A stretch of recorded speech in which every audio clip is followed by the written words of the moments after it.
He stands on Westminster Bridge at dusk. The rain is light and cold. The Thames moves like dark glass under the arches. Lights blink on along the river walk. Black cabs slide past, tires whispering on wet stone. He is one man among many. But tonight, London feels like one body holding one breath. Above him, the clouds open like a curtain. A shape glides out of the gray. It is not a plane. It is not a blimp. It is a ship, wide as a stadium, long as a street of houses. Its skin is black metal with a slow, dull shine like wet slate. There are no windows. There are no markings. It makes no sound. People point. Phones rise. Someone laughs, a sharp, nervous sound. Another person says, "What is that?" A cyclist brakes and almost falls. The ship tilts. It hangs over the Thames like a second bridge from the sky. He watches the edges first. He is careful that way. He looks for engines and finds none. He looks for wings and finds none. He looks for lights and finds only a dim pulse inside the hull, as if it has a slow heart. Sirens begin somewhere far away. They come closer, then stop. A woman tries to call someone. She says, "Mom, look out the—" Her lips move. No voice comes out.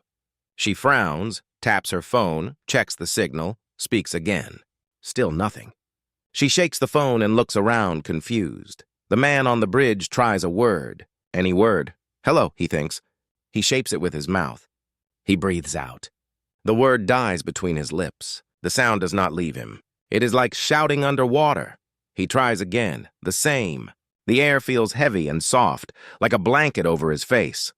All along the bridge, people are doing the same thing. They speak. They do not hear themselves. They clap hands, stomp feet, whistle, sing, shout, nothing. Not even a small echo. A little boy opens his mouth and cries. His face twists. His chest shakes. His eyes flood. But the cry is only a breath, thin and empty. Across the river, a giant screen above a shop flickers. It shows a football replay, then snow, then black. Street buskers slam the strings of a guitar. The strings jump. The sound is dead. A bus rolls by and the doors hiss open in silence. The driver's lips make shapes in the mirror. He is telling people to be calm. No one hears him. The ship is not loud. The ship is silence. On the bridge, the man lifts his phone. The screen shows full battery, full bars. He opens the camera. He records the sky. The video plays back with moving images and still empty sound. He types a message. No sound. No voice. On the bridge. He sends it. It spins. It fails. He tucks the phone away and looks at the river. Rain draws small circles on the surface. A tourist in a red coat waves both arms at the ship like a person calling a dog. Another tourist throws a coin into the Thames for luck. The coin hits the water without a splash. The sight is wrong. His stomach tightens. Blue lights flash at the far end of the bridge. Police cars arrive. Officers step out and hold up their hands. "Calm down," they seem to say. "Move slowly. Keep right." They use their bodies to speak. They point to the sidewalks and to the exits. People understand. People move. London can read hands and eyes. The ship drifts closer, inch by inch.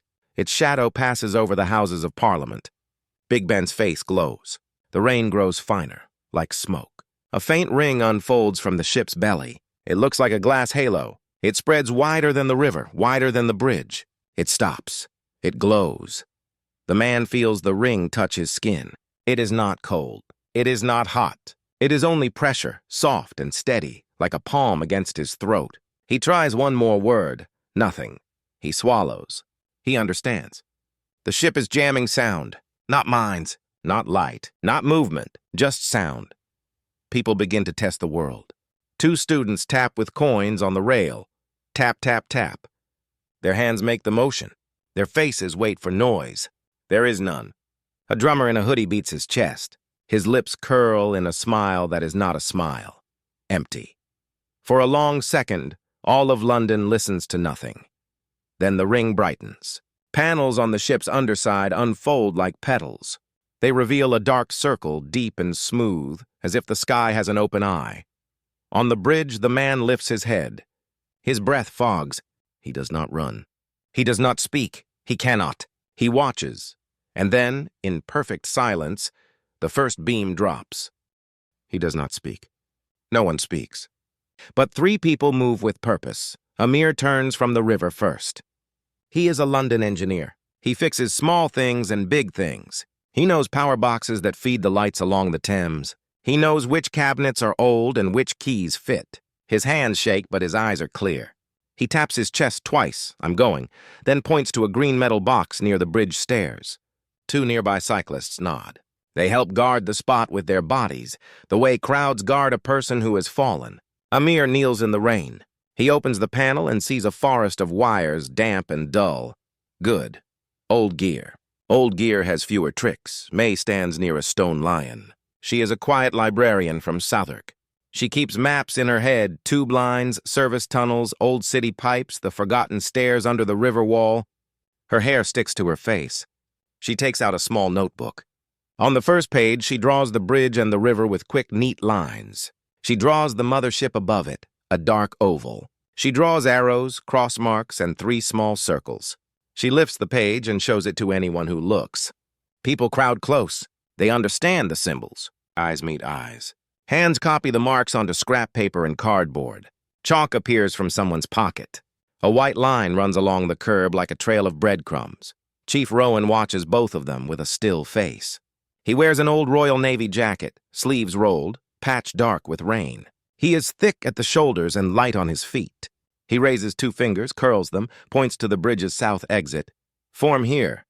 4 strangers step in at once, a nurse, a delivery driver, a student, a tourist with a sturdy coat. Rowan tests them with his hands. "You eyes up. You, stay with the child. You 2 watch the water. No words. Just hands, posture, breath." They follow. Amir finds the first useful wire, a line that runs the lamps from here to the next control point. He strips it with his teeth and a coin, fast and careful. He twists it with another line. The river lights blink in a pattern, on, off, on, off. That is not city standard. That is code. He repeats it. On, off, on, off. People nearby notice. A boy counts on his fingers and grins through tears. May sees the pattern, marks a circle on her map, then draws the same pattern in the margin. She taps the symbol twice to show signal. The word is not spoken, but the meaning is loud. Rowan scans the sky. The ship's glass ring still hangs over the city like a halo. It hums in the bones, not in the ears. He points to his neck, draws a line across, no voice. Then he points to his eyes, taps his temple. Use this. He spreads both hands at waist height. Stay low. He makes the claw shape for drone and the flat palm for cover. The new team copies the signs. They are clumsy at first. Then they are quick. A small crisis rises at the north end of the bridge. A bus has stopped across 2 lanes. Passengers crowd the doors. They cannot hear orders. The driver looks ready to panic. May runs to the bus and climbs the step. She raises both arms high. Open hand, calm. She takes out a fat black marker and writes in huge letters on a torn poster, "Follow hands, left side only, no phones." She holds it up. People read it. They begin to file out, slow and steady, hands on shoulders. No one pushes. The city learns a new rule. Eyes first. Amir tests another idea. He takes an old earpiece from his pocket. He plugs it into his phone and turns the volume to full. He does not expect to hear anything, but he watches the tiny speaker cone. If the city has no sound, the cone should not tremble. It does not. The silence is total. He files this away. The ship kills the air that carries sound. Not electricity. Not light. Good, he thinks, though thinking feels like work. Rowan signals 2 volunteers to bring metal barriers from the curb. They set them in a zigzag to slow the crowd and create sight lines. He holds up 3 fingers, then 2, then 1. He points to May. She raises her map. 3 circles now, not 1. 3 safe points. 3 lines. 3 little harbors under the shadow. A flash rolls over the bridge like silent lightning. The ship's underside changes. Panels slide, lock, slide again. Something wakes. Amir feels it in his teeth. May feels it in her hands. Rowan sees it in the way pigeons lift and settle. He gathers the team with a low whistle out of habit. No sound. He grins at his own mistake and then does something simple and strong. He claps once, hard, in the air. The clap makes no noise, but it makes a motion. Everyone nearby looks to him. He nods. Ready? They nod back. May lifts the notebook and shows a new drawing. a circle with a notch like the ship's belly marked weak, with a question mark. She points from that mark to a stair icon, an old service stair that runs under the bridge to a maintenance tower. Her finger taps the paper 3 times. There, there, there. Amir closes the power box and stands. He points to the tower door below. He shows the motion of turning a wheel, then an explosion with his fingers, power pulse. He draws a small halo in the air with his hand and then breaks it with a chop, cut the ring. Rowan squints at the ship. He holds up 2 choices with his palms, wait or move. The ring brightens. He flips his hands to move, and that is when the air darkens on the far side of the bridge. 3 tall shapes slide down from the ship like shadows falling. They are not drones. They are pilots or guards or something worse. Their feet touch the wet road without a sound. Their helmets tilt, reading lips, reading throats, reading fear. Rowan raises a fist. Hold. Amir lowers his head to run. May tucks the notebook inside her coat. The first alien turns its face toward them. Everything is quiet. Everything is ready. The 3 tall shapes stand in the rain. Their armor is smooth and dark. Their helmets shine like wet stone. Each has a thin belt of tools that glow a dull blue. No badge, no flag, no face. Chief Rowan lifts one hand. Hold. The team freezes. The first alien tilts its head. The helmet has a long front like a beak. A narrow slit runs where a mouth should be. The slit opens and closes. It is not sound. It is a scanner. It watches lips, teeth, tongues, throats. It wants to see a word start. The second alien raises a device the size of a book. A ring of cold light blooms from it and washes over people. The light maps next. It measures the shake of breath. It hunts for tiny waves that voices make inside the body. The third alien points to the river. A set of small drones unpacks from its back like black birds. They fan out in a half circle and hover. Their wings do not flap. Their engines do not sing. They are quiet knives in the air. Amir keeps his eyes down. He remembers the wire pattern he sent. On, off, on, off. He feels it in his fingers even now.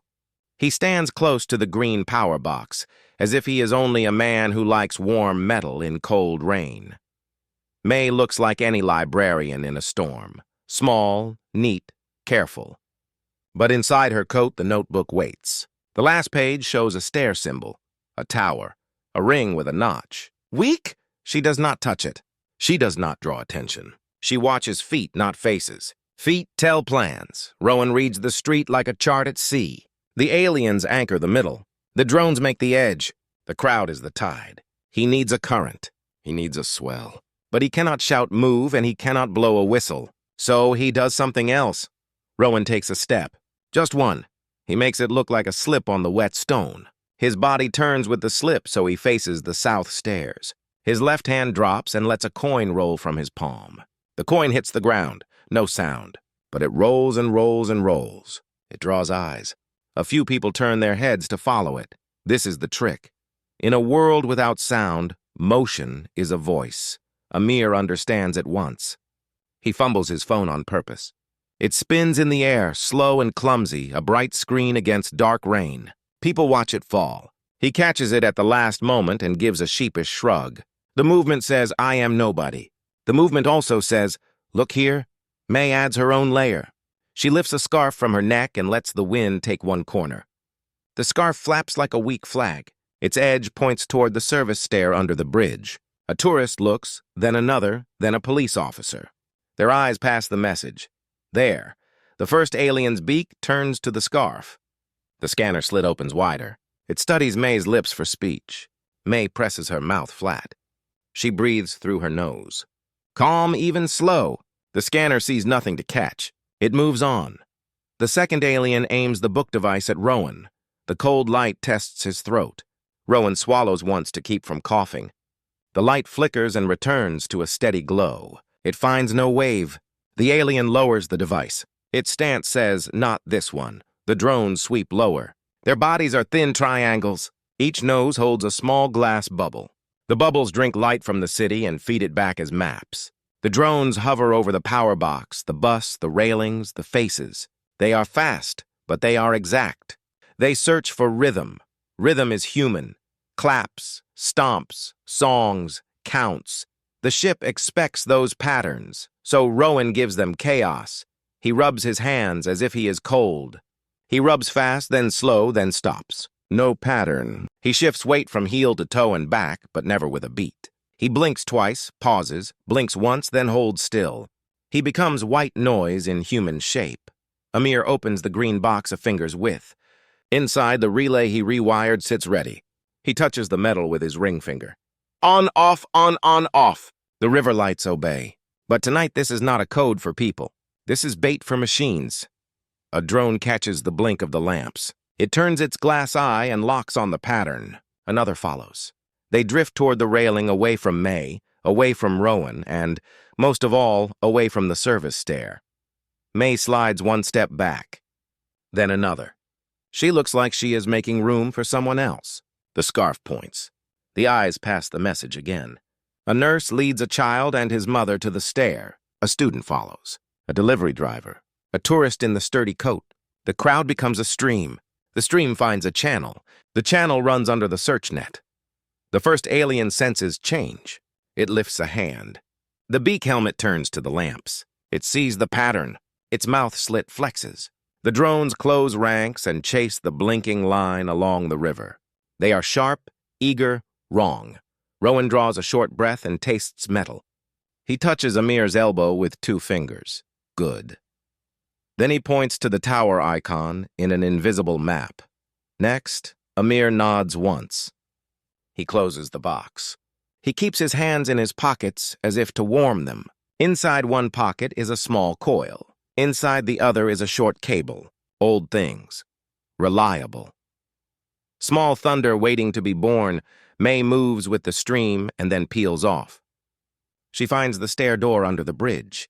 It is rusted and thick. She tests the handle. It does not open. She checks above and below the lock. The metal is old. The bolts are proud. Good. Old doors open if you know their pride points. She takes a pencil, breaks it, and uses the wood as a wedge under the plate. She looks around. A police officer sees, understands, and hands her a thin card. She slides the card into the seam and lifts while pressing the wedge. The plate shifts. She holds up 3 fingers. 3 seconds. She points to Rowan. Ready? Rowan looks back to the aliens. The first one stands very still now. It knows something is off. It does not know what. The second alien raises the book again. The cold light swells. The third alien plants a spike into the road. A thin net of shimmer spreads low over the ground like spider silk. It is a trap for footsteps. If someone runs, the net will feel the beat. Rowan smiles without teeth. He does not run. He glides. He leans into the turn like a sailor taking wind. He lets the rain carry him half a step. His boots slide just enough to break any steady beat. He reaches May with that patient glide. He sets his shoulder to the door, not in a crash, but in a long, slow press. Amir joins. 3 bodies, 1 slow force. The old metal sighs with no sound. The latch gives. The door opens into dark. Cold air breathes out from the stairwell. It smells of rust and river and old plans. May lifts the notebook and draws 1 fast mark. A circle with a notch. She taps it. Weak. She taps the stair symbol. Path. She taps the 3 of them, then points up. Us. Rowan nods. Amir looks once more at the aliens. The beak faces away toward the blinking lamps that no longer blink. The drones cross and recross each other, too busy with ghosts to see the living. Rowan raises a hand. Down. The 3 slip into the stair. The door closes like a held breath.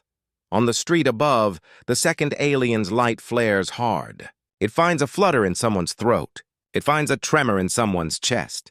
It turns. It starts to walk. In the stair, the steps ring under boots with a sound that no one can hear. May counts the landings by touch. Amir keeps the coil tight in his fist. Rowan leads with a hand on the rail. The dark is thick and wet. At the first landing, they see it. A metal hatch marked with old paint. A cable tray runs past it and climbs toward the tower. The hatch is locked with a wheel. May puts her palm to the wheel. Cold, stiff, possible. Rowan lifts his chin to Amir. Amir lifts the coil. They will not shout a countdown. They will not clap in time. They will move as one without a word. Above them, the ship's ring brightens again, and far overhead, something inside the belly begins to wake. The stair air is cold and wet. It smells of iron, river, and dust. The door shuts above them with no sound at all. Darkness sits like a weight on their shoulders. Rowan lifts 2 fingers. Wait. He rests his palm on the rail and feels the metal hum faintly. The ship's ring is stronger now. It pushes on throats and ears like deep water. May takes a small torch from her pocket. She does not click it on. Instead, she cups it in her hands and cracks the cap a hair. A thin slit of light slips out and paints the next step. Slow, careful. No sudden bloom to draw eyes. Amir keeps the coil in one hand and the short cable in the other. He wants to run. He does not. He makes his feet glide, heel soft. Toe softer, no beat, no pattern. He moves like a shadow learning to walk. They reach the first landing. A metal hatch sits in the wall with a rusted wheel and old stencils. A cable tray runs beside it, climbing toward a square shaft cut into the brick. From the shaft, thin daylight leaks in a pale bar. Somewhere above, rain threads down like silver hair. May puts her palm to the hatch wheel. She closes her eyes. She does not twist yet. She is listening with her skin. The metal is stiff but not dead. It will turn if asked the right way. Rowan signs, hold, scan. They do not have machines. They have hands and eyes. That is enough. A fine web crosses the landing at ankle height. It looks like spider silk. It is not. It is alien shimmer, like the trap that's spread over the road above. Here it is smaller, tighter, meaner. It will feel the rhythm of a hurried foot. It will taste the beat of panic. Rowan lowers himself until one knee hovers over the floor. He slides his boot under the web. He lifts it with the leather like a man lifting fishing line. The thread hums in his bones but does not break. He holds it up 3 inches. He looks to May. Through. May inhales, slow. She glides under the lifted thread, shoulders turned sideways, head down. Her braid brushes the web. It quivers once. She freezes. The web settles. She passes. Amir follows. He is taller. He must fold himself thin. He imagines he is paper. He imagines he is fog. He is neither, but he behaves like both. He clears the web. Rowan lets the line settle and steps over it, not with a step, but with a patient drift. They are past the first trap. A faint glow grows down the shaft. Not daylight now. Cold light, the kind the book device made. It pours down in a sheet and sweeps the landing like a tide. It will map throats. It will study jaws. It will count the tremble of breath. May lifts both hands and covers the soft parts of her own face, the hollow at the neck, the place under the jaw. She presses her tongue flat and still. She looks at the others and shows the same. Still, flat, calm. Rowan sets his jaw like stone. He draws his shoulders wide and then loose. He is a cliff. The cold light touches him and slides on. Amir feels his heart punch once, twice, too fast. He thinks of copper and wet brick and a broken kettle in his mother's flat when he was 10, when he learned that steam listens to no one but time. He slows his breath to kettle time. In, soft, hold, out, softer. The light brushes his throat and does not catch. The cold light fades. Above, footfalls like feathers pass the shaft. Aliens, guards, they pause. They listen to nothing. They move on. May nods once. She looks back the way they came. There are people on the stairs now. A nurse with a child, a tourist, a student. They keep hands on the rail and eyes on May. The child's lips tremble. His eyes shine. A sob sits like a stone behind his teeth. May kneels so her face is level with his. She does not smile big. She sets her mouth in a straight line. Calm. She takes the child's hands and places them on the rail. Then she presses his fingers to the cold metal in a slow pattern. 1, 2, pause, 1. Not a beat. A lullaby with missing notes. The child's jaw stops shaking. He copies the strange rhythm. It is not a rhythm at all. It is random on purpose. The alien devices will not taste it as human song. The mother's eyes say thank you without words. Rowan points up the shaft. The next landing is a metal grate. Through it, they can see the belly of the ship as a dark, moving sky. A notch sits there, small as a keyhole, cut into the smooth plate. May's drawing had been right. The notch is where plates meet. It is where shields kiss and fail for a breath. Between them and that view hangs a sentinel drone, larger than the street drones, shaped like a manta.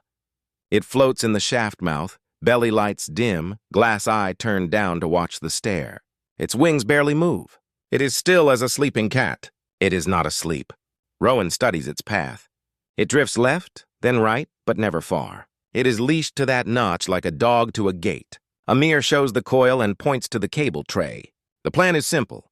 Steal old power, give one small thunder, blink the shield. The hard part is getting past the manta without making a pattern a machine can love. May taps the hatch wheel. Here first. The hatch will open to a maintenance corridor that runs behind the tower. It will bring them to the tray without crossing the shaft mouth. Rowan sets his hands on the wheel with a grip like patience. He does not twist. He leans. Metal complains. Not with sound, there is none, but with a new weight in the forearms, a new tremble in bone. May adds her hands. Amir adds his. 3 bodies, 1 slow force. The wheel moves a hair. Rust powders May's fingers. The cold light returns. It sprays the landing in a thin veil. Through the grate above, the manta's glass eye narrows. The veil thickens. It tastes tremble. It tastes breath. Rowan stops. The wheel stops. The veil hangs, waiting for a mistake. A drip starts in the corner.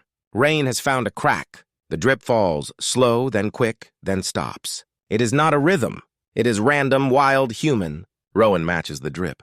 When the drip falls, he presses. When it stops, he freezes. Amir watches the drip, too. He moves only on water. May smiles small. She had prayed for a sound she could not hear. The world gives them a pattern to hide in. The wheel turns another fraction. The hatch sighs open into a black corridor with cable smell and cold draft. From below, boots touch stair. The guards have entered the tower from the riverside. Their steps do not boom, but the stone remembers weight. The web at ankle height trembles. Someone brushed it. The trap whispers along the metal like frost. The manta above tilts its eye. Rowan shows his palm to the people waiting behind. Stop! Hold! He points to May and Amir. Go! He points to his own chest. Stay! He will stand at the hatch like a door in a storm. He will be the wall the aliens measure while the others slip through. May shakes her head once. Together. She draws 3 dots with her fingertip on Rowan's sleeve. She connects them with a line. 1 line. Rowan listens to the drip again. He nods. 1 line. Now. They slide into the maintenance corridor. It is narrow, with wires along one side and damp brick on the other. The cable tray hums under Amir's hand. Old power waits like a coiled snake. Behind them, pale light blooms in the stair. The guards have reached the landing. The veil swells bright around throats and jaws. The manta lowers a hand's width, hungry for a tremor. May looks to Amir. Amir looks to Rowan. Rowan lifts 3 fingers. 3. The drip falls. 2. The drip hesitates. 1. The drip falls again. Rowan turns the wheel the last inch. The hatch shuts between them and the stair, sealing their breath in the dark. On the other side, the bright veil flares white. A beak helmet snaps toward the door.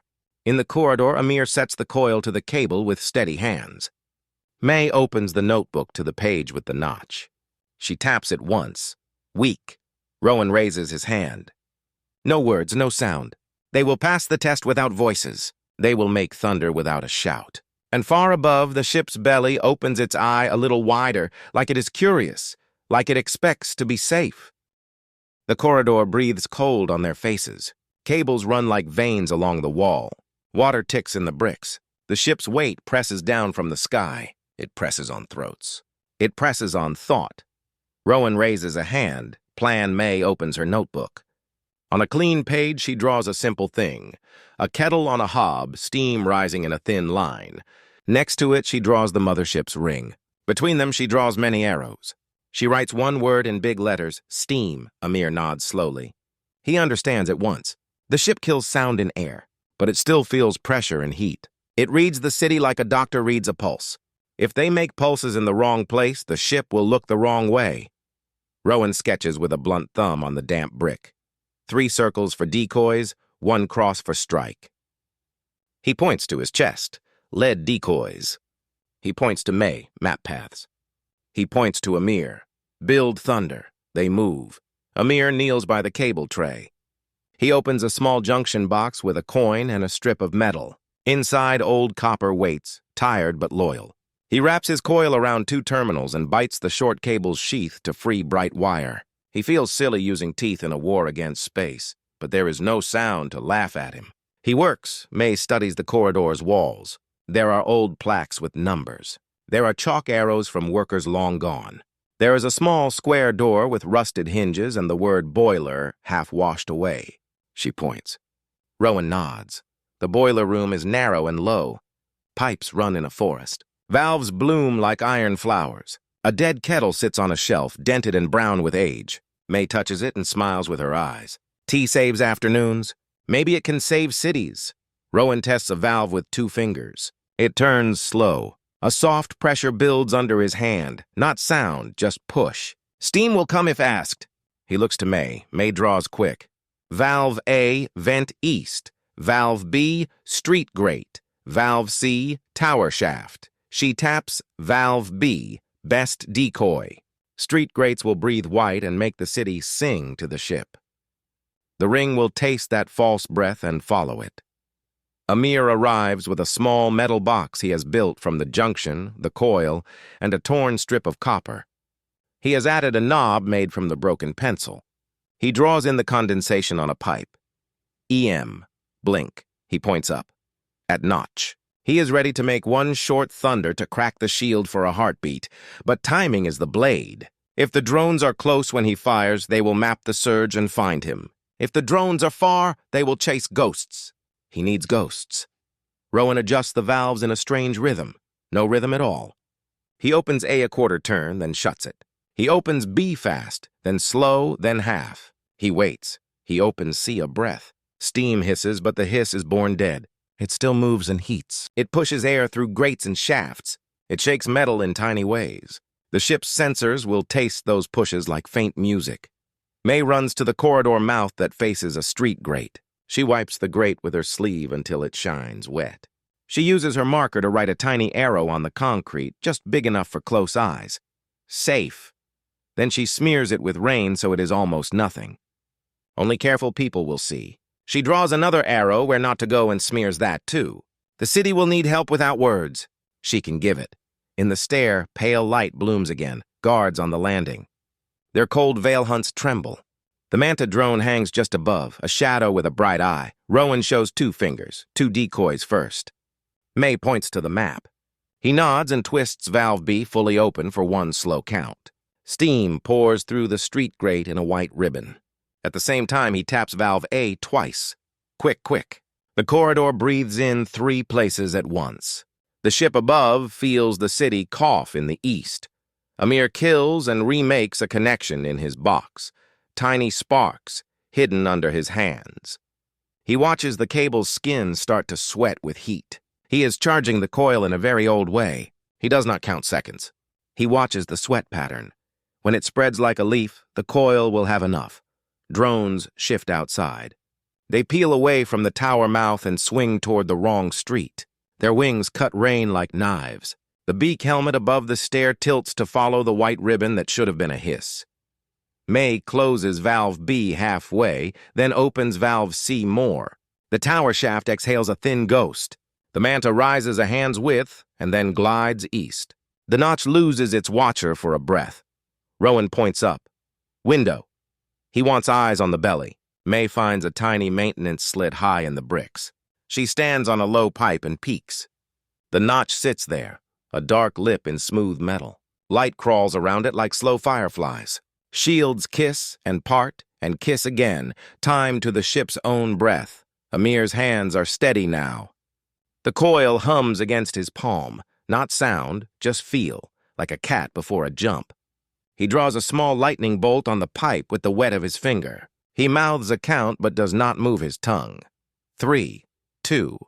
Rowan throws 1 more layer onto the pile. He strips a rubber pad from a pipe clamp and wedges it under valve A. Then he ties it with his shoelace so the valve will open and close in a faulty way. Not human, not machine. It will jitter. It will lie. It will keep the drones busy even if they look back. A shape passes the slit. The Manta returns, slow, suspicious. It feels the jitter. It hesitates. It looks east again. May taps Amir's wrist. Now, Amir kisses the two bare copper wires together. No sound. All force. The coil dumps its charge into the old line like a hammer into a bell you cannot hear. The pulse rides the cable, climbs the tray, leaps to the tower, and licks the sky where plates kiss. For one blink, the shield fails. The notch opens like a mouth with a chipped tooth. Above, the ship flinches. Light scatters. The ring brightens to crush the gap shut. Drones snap back toward the tower. Too late, then not too late at all. Rowan is already moving. He slams valve C closed, yanks valve B open, then kicks the rubber pad on valve A so it jitters harder. The city breathes in 3 places again. The drones split, confused by false lungs. May has her next step ready. She tears a page from her notebook and folds it into a long strip. She slides it under a thin pipe and pulls. The pipe vibrates against a beam. Fast, then slow, then stops. It is a song that is not a song. The veil that tastes breath tastes only nonsense. Amir resets the coil with shaking fingers. He has one more small thunder left in the metal, maybe 2. He can feel the heat on his skin. He can feel the ship's anger in his bones. Footsteps scrape on stone beyond the hatch. Guards at the door. The wheel on the hatch twitches. Rowan steps to the hatch and lays his palm flat. He looks at May. He looks at Amir. He lifts one finger. One more blink. He draws a line in the air from the notch down to the tower's base. Cut anchor. Then he draws 3 falling dots. Drop. May's eyes are bright and hard. She turns the valves to a new lie. Long exhale east, short cough north, nothing west. The manta drifts like a moth to a lamp that is not there. Amir breathes kettle time. In, hold, out. He touches copper to copper. The second thunder runs up the bones of London. The notch widens to a wound. The hatch wheel jerks hard under Rowan's hand. He bares his teeth in a smile no one can hear. Silent tea boils. Old power sings. The ship blinks, and in that blink, the city of hands is ready to strike. The hatch wheel twists again under Rowan's palm. Metal strains. A thin line of light shows at the edge. Guards are here. Rowan presses back, slow and steady. He does not win by force. He wins by time. He turns his head to May and Amir. Go. His eyes say it. His shoulders hold the door. May runs 2 fingers along the wall until she finds a thin inspection slit above the cable tray. Cold air leaks through. Outside that slit is the tower shaft that rises to the notch. She lifts her torch cap a hair and peers in. The manta drone floats close, wings low, glass eye bright. It smells lies in the steam and hunts for truth. Amir resets the coil with shaking hands. The copper is hot. His fingers are red. He knows he can make one more thunder. Maybe the last. It must open the notch long enough for cut. Cut with what? May answers without words. She points to a steel guy wire that runs up the shaft to the tower's crown. It is thick, old, and strong. At its base sits a manual tension winch with a square socket. The wire anchors a small maintenance crane on the tower roof. It is not a weapon. But it is a blade if gravity pulls it. She draws in the wet on the wall. Winch, wire, notch. Then she adds 3 marks down the wire. Anchors. If they snap the anchors in the right order, the wire will whip like a scythe across the open notch. Rowan nods once without looking back. He still leans his weight into the wheel. The guards twist from the other side. A beak helmet peers through the line of light. It sees Rowan's throat, still and flat. It sees Rowan's eyes, calm as stone. The wheel jumps, stops, jumps again. May tears her notebook's cardboard back and folds it into a thick square. She slips it over the winch socket like a key. It holds, just... She looks to Amir. Turn. He sets both hands and leans. Muscles knot. The winch cries in feel, not sound. The wire tightens. The crane shivers far above. The manta drifts back toward the tower mouth, hungry for the truth under the steam. It is smarter now. It has tasted lies in 3 streets. It will not chase every cough. May shifts the valves again with small flicks. Long breath east, whisper north, dead calm west. The manta hesitates. It tastes 3 places at once. Its leash pulls. It chooses the cleanest line and slides away. The notch watches the wrong horizon. Rowan feels the wheel move under his palm like a heartbeat. The guards on the other side change grip. A thin blade slips through the gap and wiggles, looking for a latch. Rowan takes off his belt and loops it around the wheel. He leans back, feet braced, body a lever. He will be the bolt.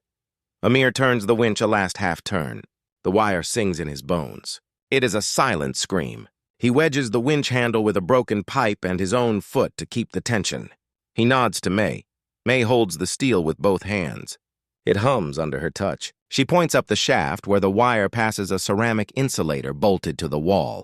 She taps it. Anchor 1. 2 more ceramic blocks wait higher in shadow.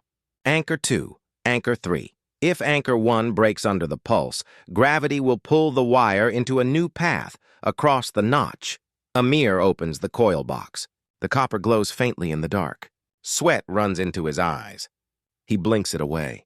He sets the bare wires to the steel with a clamp he made from a cut nail and tape.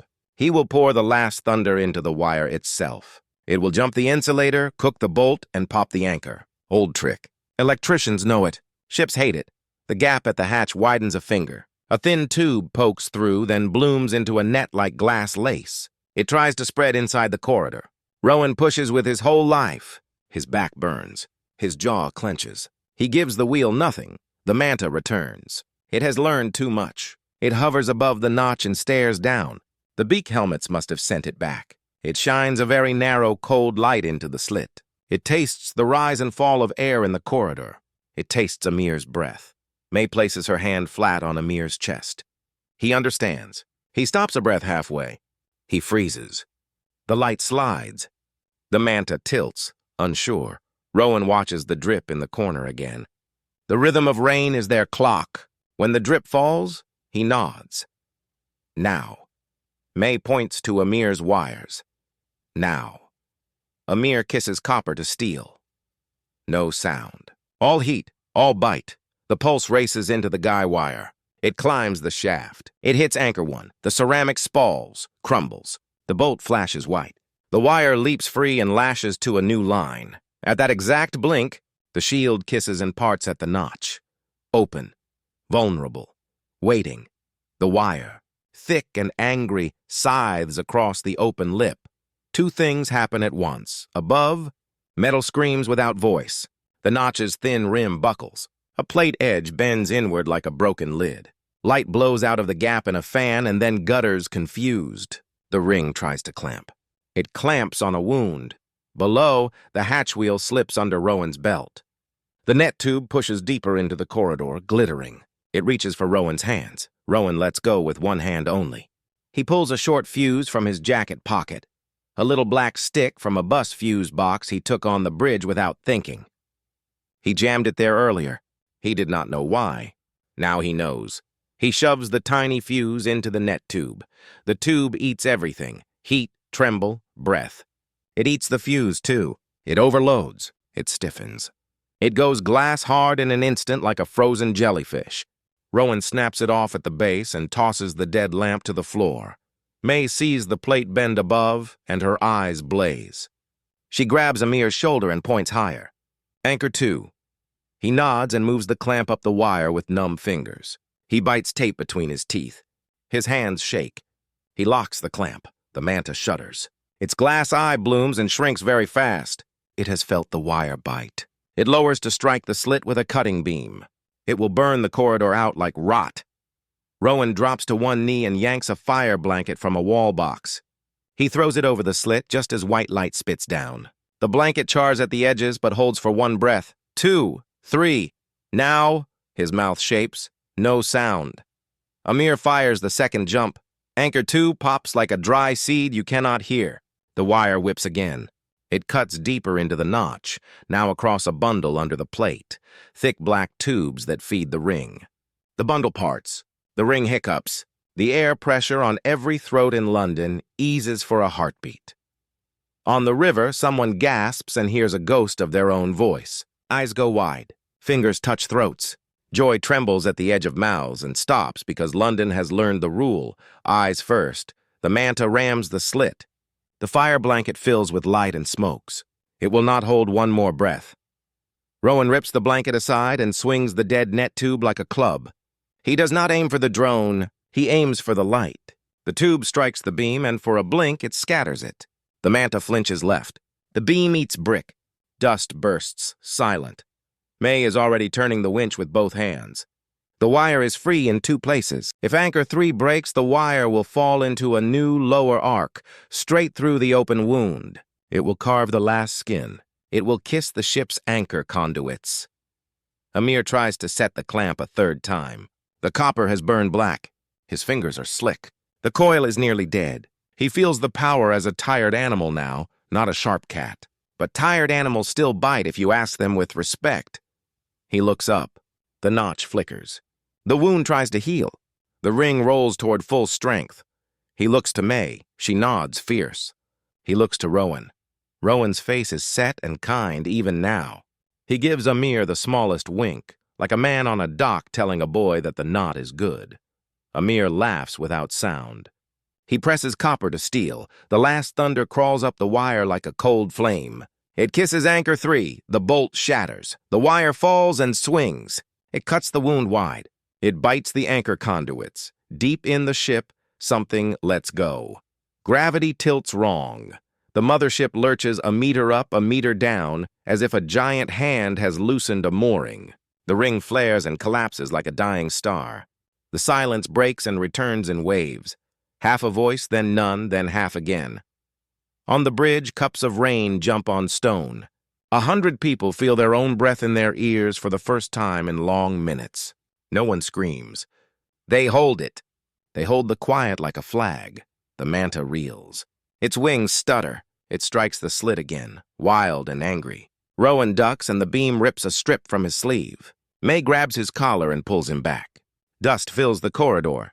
Brick spit chips. The hatch wheel jerks one last time and then stills. The guards outside have felt their ship slip. They pause.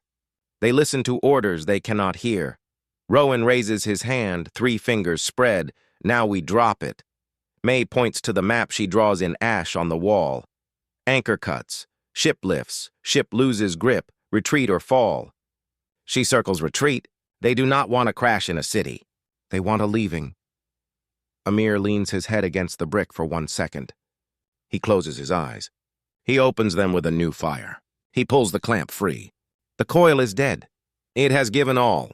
Good coil. Good city. Rowan takes the winch handle and turns it the other way with a grunt. The wire slackens now, on purpose. It will not whip again.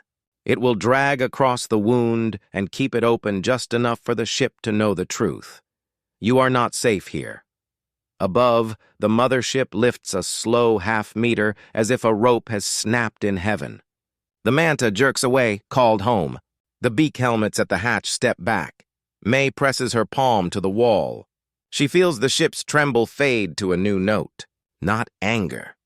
Decision. Rowan, Amir, and May stand in the wrecked corridor and look up through the slit. The notch glows like an eye that has seen too much. Rain drifts through light like ash in water. Rowan makes a small sign with his fingers. Hold, watch, breathe. On the bridge, on the streets, in the flats, the people of London do the same. For the first time since the ship arrived, the sky moves away, by inches, by pride, by choice. The city does not cheer. Not yet. It waits. And in that waiting, the humans prepare their last message. The ship hangs above London like a hurt whale. It lifts a little, sinks a little, then holds. Its ring flickers.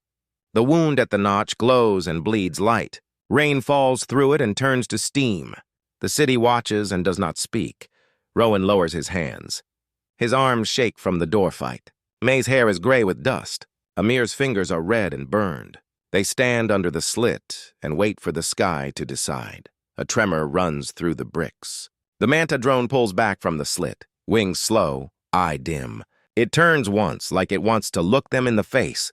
Then it glides away into the dark belly. Rowan holds up a flat palm. Hold. May nods. Amir nods. They all breathe in the same slow way. Outside, the people of the bridge stand very still. A policeman raises both arms and spreads his fingers. Stop! A nurse mirrors him on the other side. Wait. The signal jumps from body to body, like lanterns catching fire, but with no light and no voice, only posture, only hands. For 3 long seconds, the city is a statue. The ring dims again. Pressure on throats eases and returns. A woman feels a small sound escape her mouth, like the thin mew of a kitten. She covers her lips at once. She looks at the officer. He puts a finger to his own lips and nods, kind and firm. May closes her eyes and listens with skin. The ship is not angry now. It is thinking. It is measuring the wound. It is tasting fear for the first time, and the fear is its own. Rowan touches the winch. He loosens the wire one more notch. He will not let it cut again. He will let it remind. A herd animal leaves when it knows a place has teeth. Amir wipes sweat and dust from his face. His hands want to tremble. He will not let them. He looks at the cable tray. He looks at the dead coil. He looks at May. Then he looks at the corridor wall and draws with a wet finger 1 short line and 2 dots. He taps it. Wee May's eyes light. She flips to the last clean corner of the notebook and writes 12 simple words, big and even. We can fight silent. We can talk later. Leave London now. Rowan reads the line. He nods once. Good. It is not poetry. It is a door that opens. It is human. How do we say it? Amir mouths. No sound. May taps the page with her pen, then taps the wall. Light. Light. Of course. Rowan turns to Amir and the inspection slit. He points at the river lamps. Amir nods. He has broken the coil, but he still holds wires, relays, and old city bones. London is aboard. He can throw the switches if London will lend him hands. They need eyes. They need a line of bodies from the tower to the nearest power box on the bridge. May draws an arrow back to the stair. Rowan nods. He twists the hatch wheel 2 careful turns. He opens the door a hand's width. Pale veil light washes through and thins. No guards stand there now. The ship has called them back. The beak helmets march to new orders they cannot hear. Rowan looks to the people on the stairs. The nurse, the mother and child, the student, the tourist in the sturdy coat. He lifts both hands and draws a long, invisible thread from his heart to the world. Message. He points to his eyes, then to the river. Lights. He points to Amir. Keys. He points to May. Words. He spreads his palm to them all. Help. They understand. The nurse leads. She moves like a stone in a stream, slow and sure, and people flow around her. The tourist and the student follow. They pass signs with 2 fingers, 3 fingers, 1. The child copies with bright, serious eyes. The chain grows. 20 people, 30, 40, body to body down the steps, through the maintenance door, along the corridor, out to the street box by the bridge stairs. Amir takes the first person's hand and places it on a switch. He taps the back of that hand in the pattern. On, off, wait, on. The person nods and turns to the next person. The pattern travels palm to palm like heat. May tears her notebook in 2 and keeps the page with the 12 words. She gives the blank half to the student and draws 3 squares on it. Lamp 1, lamp 2, lamp 3. She draws arrows. She shows short press, long press, pause. The student shows the tourist. The tourist shows the next. The chain learns without voices. Rowan watches the stair mouth and the corridor corner both. He is the hinge. If trouble comes, he will turn and meet it. Outside, on the bridge, the first lamp blinks. Then the second. Then the third. A slow pulse. Not city standard. Not random. Something in between. Human speech in light. From above, the mothership sees the river row right a line. It sees the line repeat, move, repeat. It sees it climb 2 blocks east to the next set of lamps. It sees it echo on the south bank. It sees order grow from the silent crowd like coral. The ring hesitates. It tries to clamp down. It falters at the wound. The pressure on throats rises and drops and rises again. But the message continues. Hundreds of fingers follow the same quiet map. We can fight silent. Lamps blink along the embankment. A necklace of will. We can talk later. A pair of office towers join in. their emergency strips flashing in careful lines. Someone in a control room has read the pattern on a phone screen with no sound and decided to help. Leave London now. The last words roll over the bridge and under it, and into back streets, and across rooftops where someone waves a torch through a window like a lighthouse. The ship understands enough. It has maps and math. It reads rivers and warmth and hearts by accident. It sees that the city moves as one body without voice. It sees that humans can both break and speak with the same hands. Rowan looks up through the slit. The notch quivers. The plates shift. The wounded edge tries to mend, then stops. The belly's eye tightens. May places her palm on the wall again. She feels a decision harden. Amir squeezes the hand of the person by the switch. Good! The person smiles with wet cheeks. The ship rises a meter. The ring brightens for a last show of power, then dulls. Pressure falls back from every throat like a tide going out. The glass veil thins and tears in long, soft strips. One strip floats through the slit and melts on May's sleeve like frost. On the bridge, Big Ben's face glows. The second hand jumps. The minute hand moves. The clock breathes. A faint chime tries to climb the air.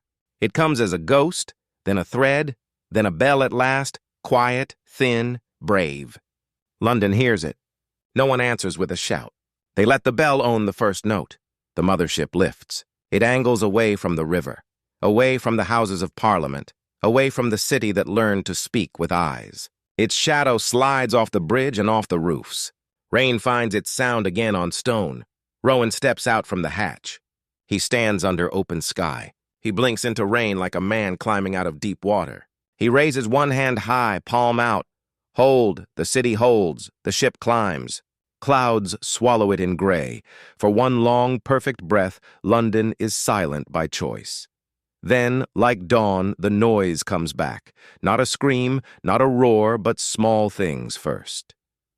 A laugh that sounds like someone learning to walk. A sob that is a prayer.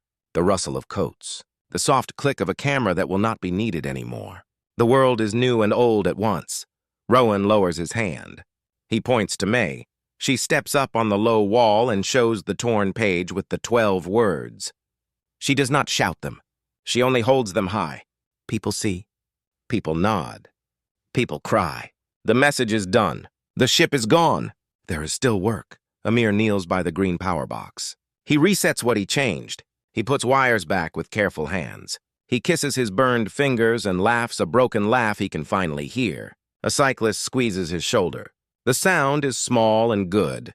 Police guide people off the bridge in lines. The nurse lifts the child and whispers a thank you that becomes real in the air. The child whispers back, "Thank you," and the words go out like birds and come home like birds, too. Rowan turns to the city and raises 2 fingers to his brow in a sailor's salute. He does not need a speech. He has a city that does not need one either. May closes her notebook. The last page says, "We can fight silent, we can talk later. Leave London now." She adds one more line, small and careful, "We will talk as equals." She tucks the book away. She looks up. Rain washes dust from the sky. Lights find their hum again. Sirens learn their voice again. Big Ben learns his song again. Around them, people begin to speak in low voices like a church after the final prayer. They say names. They say, "Are you all right?" They say, "Tea?" They say, "Home." Rowan, May, and Amir stand together by the bridge rail and let sound return like tide on shingle. Humans do not need words to stand together, but when they choose to speak, the stars will listen.